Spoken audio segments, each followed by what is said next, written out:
Welcome to the show, Stuart Austin. This is your second time on the show. The last time was with a few other fellas back in Joburg. I think on your first outing, yeah. Yeah, And welcome. Thanks for the time, man. And how's things going there, your side, man? really good now. Yeah, just trying to keep training. I kind of took a little bit of a break at the start of this year. I need to change some things, a bit more in my personal life and stuff outside fighting. And yeah, I'm awesome at the moment actually. 100%. Man. For some reason, I seem to think were you kind of debating whether to carry on fighting professionally, or you just wanted a bit of time off to kind of gather your thoughts after the Dulce loss. For some reason, I seem to remember you maybe putting out a statement that you were kind of taking a bit of a breather just to kind of reassess where you are. Yeah, basically. It wasn't after Dulce, it was actually I fought after that, Yes. and I lost to, he's a good guy, but it wasn't really a fight. I basically walked out there and was just walked in and was just like, oh my God. Was just like, what am I doing here tonight? This is not the fight with Douch was I lost, but it was a good fight, back and forth. I wouldn't necessarily call it a bad performance. It wasn't my best night, but it wasn't a bad performance. But whereas this, I just had this guy in front of me, and he come out doing some kind of spinning crap, and I was just like, oh, I just could not be bothered. And I've never ever, I'm a competitor, literally, I've never ever quit, mentally before in something, and mentally I just checked out about 2 minutes into the fight, and I was trying to find something, and he was doing all this crazy stuff, and I was just like, I do not want this. And my corner, after the fight, my corner walked in, and I literally just turned around to Bolo, who's one of my main cornermen, and just like, man, I'm done. I can't fight like this. This is it. And as far as I was concerned then, kind of a bit in the heat of the moment, I was retired, and I did a little interview, and I said, but look, I'm done for now, and I just need to take some time and recover and kind of see where I'm at. Give it a little bit of time, and then maybe I'll come back, maybe I won't, and just see what happens really. And it didn't take too long, to be fair, but I needed to rest my mind and to, like I said, if things aren't kind of in line outside of fighting, it's much harder to turn up on the day. Sure, man, 100%. And what did you say has kind of stemmed that chain of thinking? Was it maybe too many fights back to back, or just a very long kind of competitive career? Or what do you think was kind of giving you those sort of thoughts to just kind of take a bit of time off?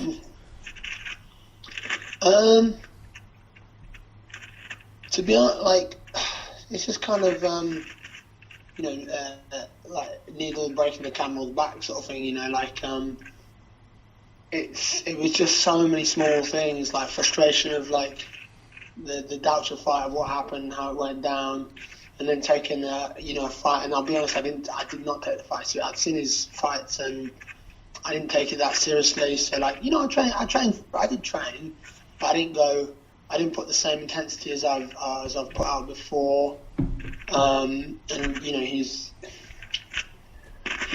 a good fighter, and I think now he's been signed to the UFC.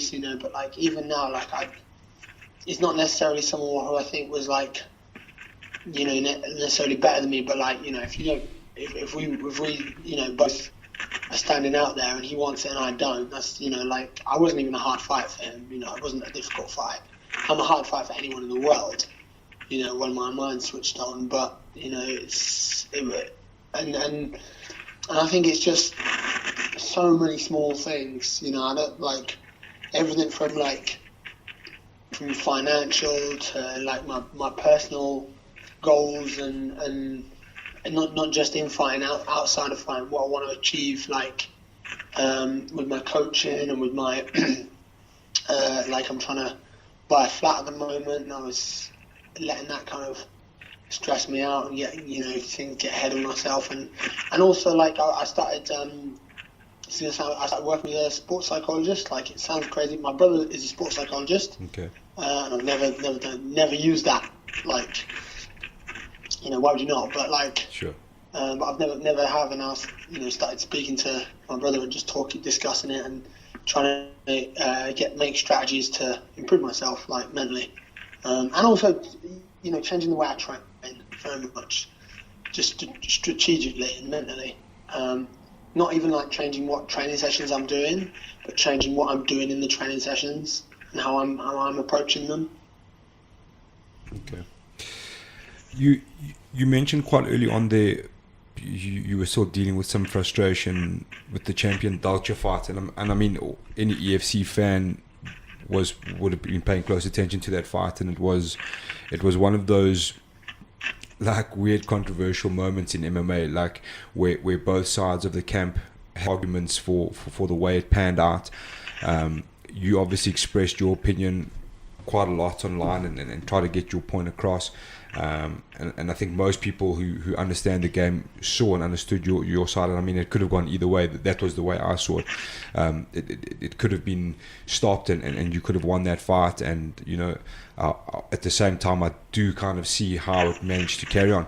But have you obviously had time now to reflect and go back and watch that fight back? And what is your opinion of that fight? Do you still think that of course, like my opinion is, I don't think I made the wrong choice to ground and pound him. Sure. Don't think that was the wrong choice because, and I still think by the letter of the rules, he did not defend himself.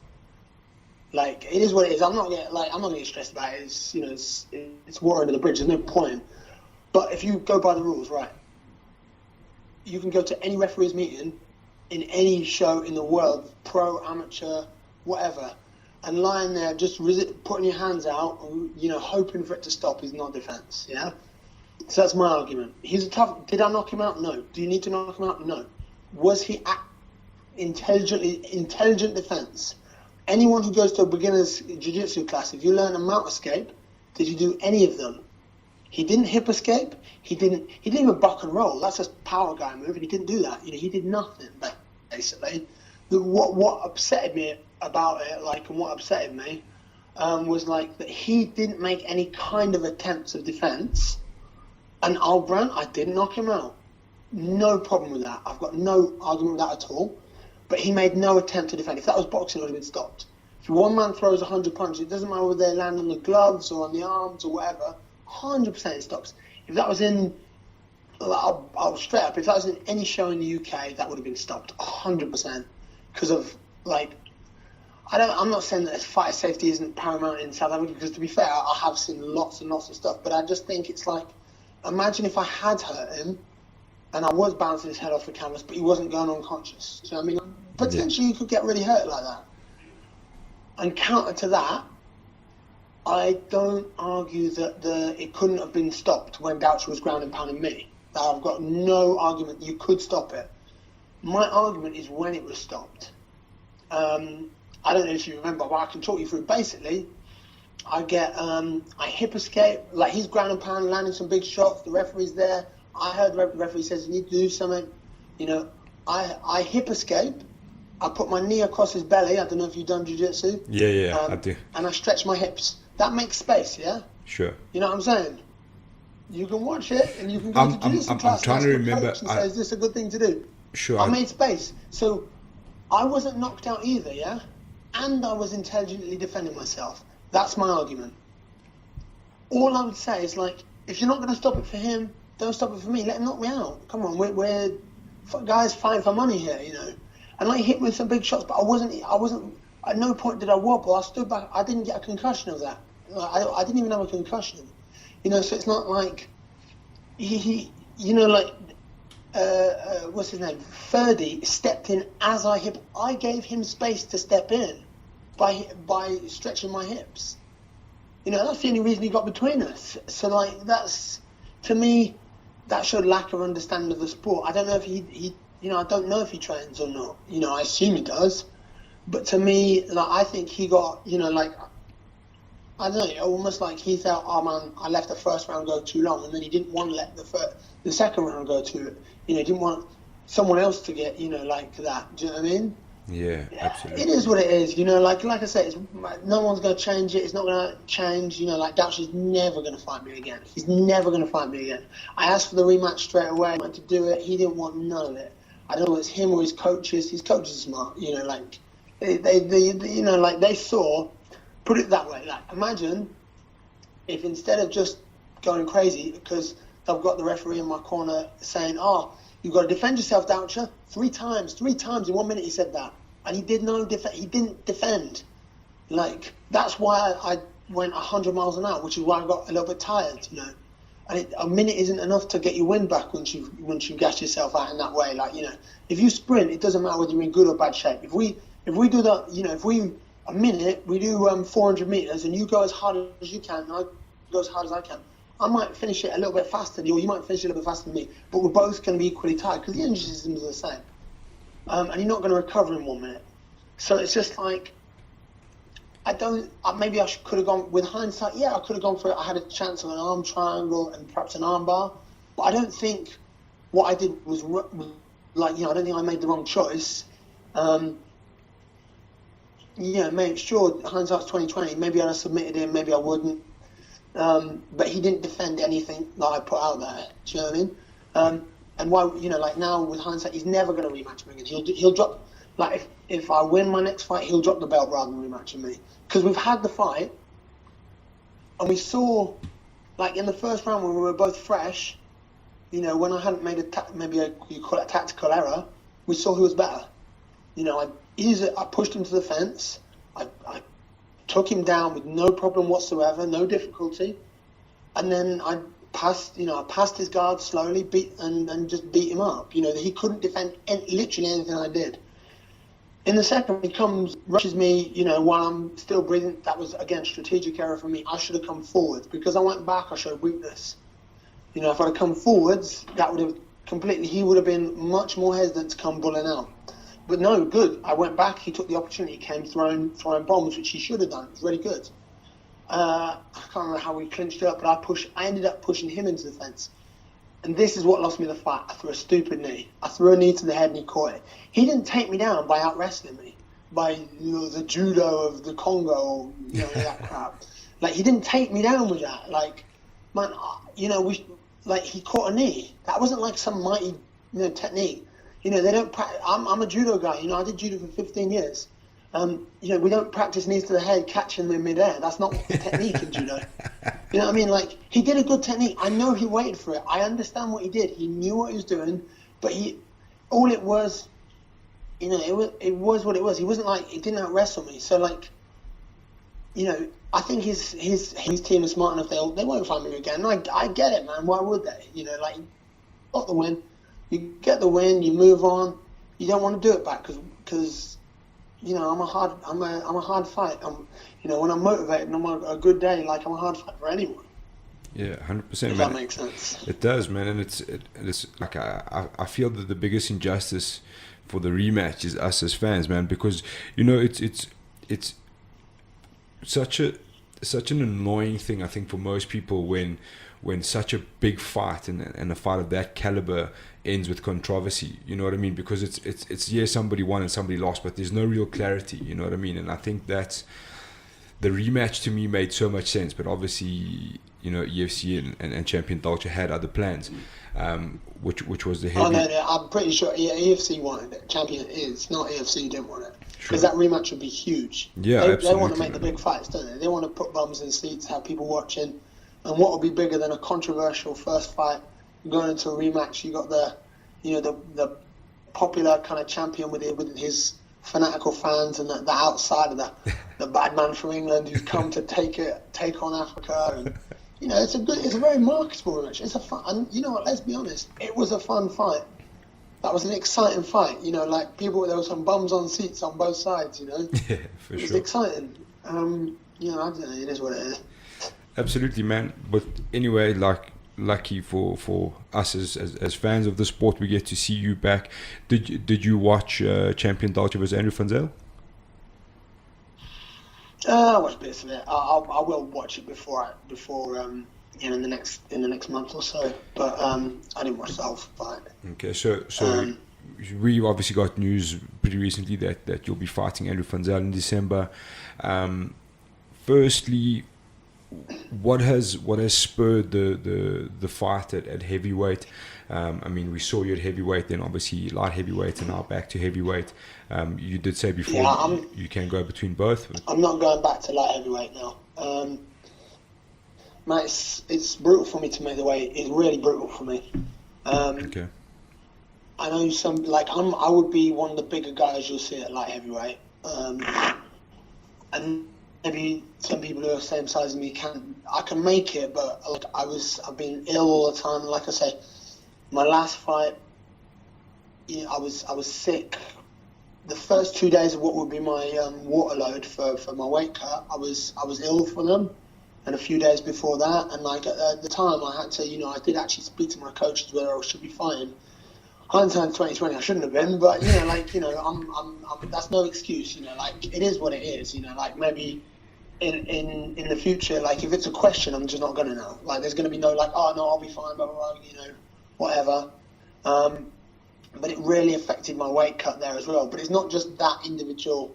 I seem to like sitting a bit lighter and always being like, cause I sit at about 103 kilos for light heavyweight.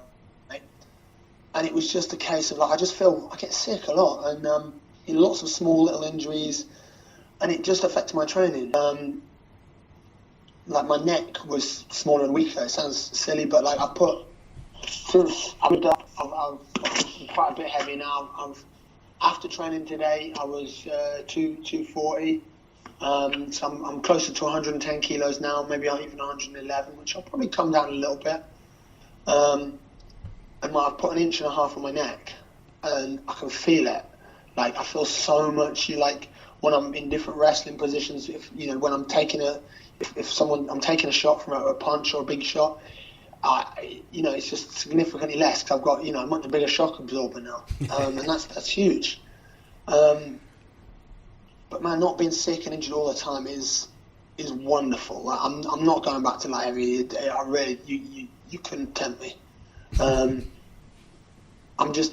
I feel so much better as a heavyweight. I'd rather be doing stronger, and I'd rather have like these guys who are much bigger than me, like I've had in the past. I'd rather just deal with that. And like I've done my best. I've taken it really slowly and put on, like I say, I'm up to 110 kilos now. But that's since February, so it's literally like less than a kilo a month. But I've really taken my time. I've really worked hard in the gym, worked hard on my diet, and just taken the time to put it on the right way rather than just eating up to it, and really building myself up.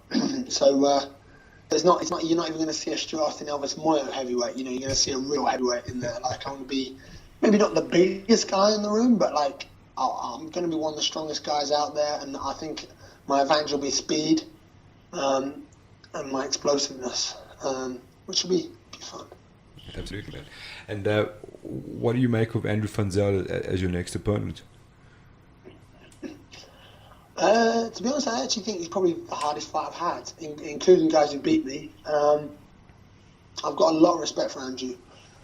When I first came into EFC, we'd been talking to the guys. We sort of Andrew and Stouch had been mentioned, and I'd sort of thought like.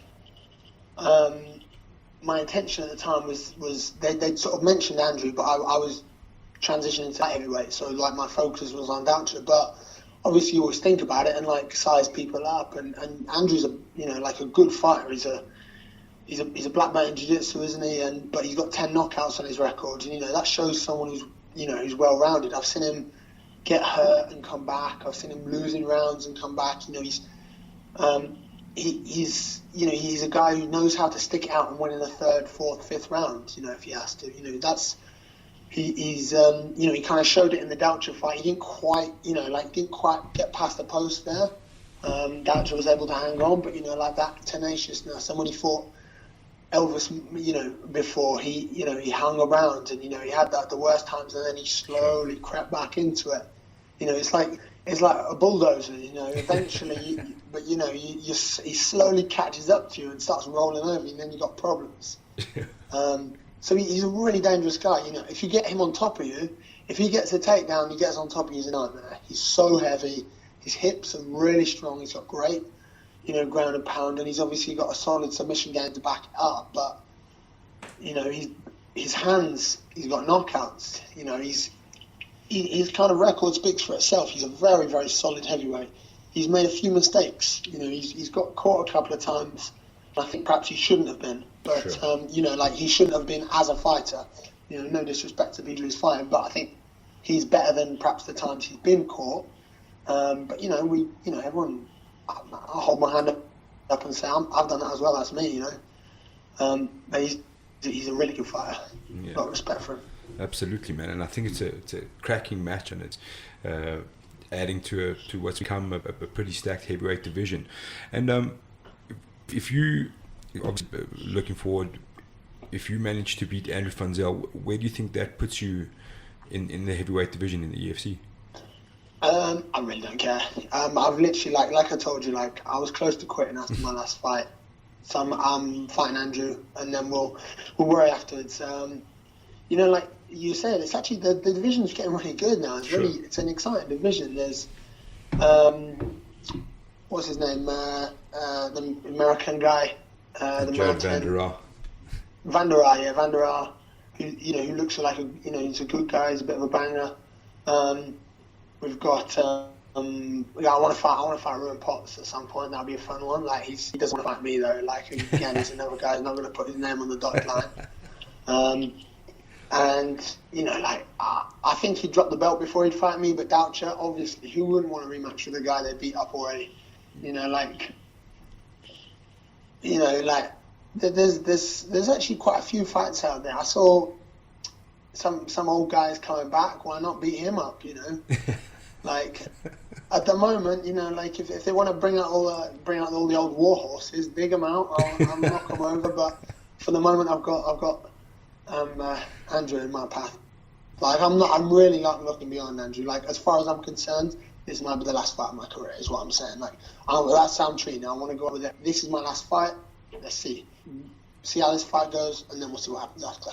If the performance is good, if I feel good about it, I might still finish. If the performance is good and I feel good about it, I might go on and say, look, me and you, Ruben Potts, let's do it. Or Van der Aa, let's have an international bout or something. I don't mind. There's lots of fun fights, and that's what I want. I want big fights, things that are going to motivate me. Why else are we doing it unless it's fun? Unless it's a bit scary. It should be scary. Rather you than me, man, dealing with those beasts in that division. But nonetheless, man, I think it's a really good thing for us as fans to have you back in the fold. Cat amongst the pigeons in the heavyweight division, which is really cool. It's going to be a massive fight on a massive fight in December. I'm being told by pigeons, mate. That's it. Man. I'm the cat. You're 100% right there, mate. So we're really excited. We look forward to seeing you back out here, man, and we wish you all the best for it's still a long time now away, but it's gonna come up quickly, and we'll see you when you're back here. And thanks very much for your time, brother. And again, we just wish you all the best for the rest of your camp. Cool, thanks, Al. Cheers. It's good to speak to you again. You too, man. Take it easy, Stuart. We'll chat to you soon, man. Cool, you too. Ciao. See you later. Bye. Ciao.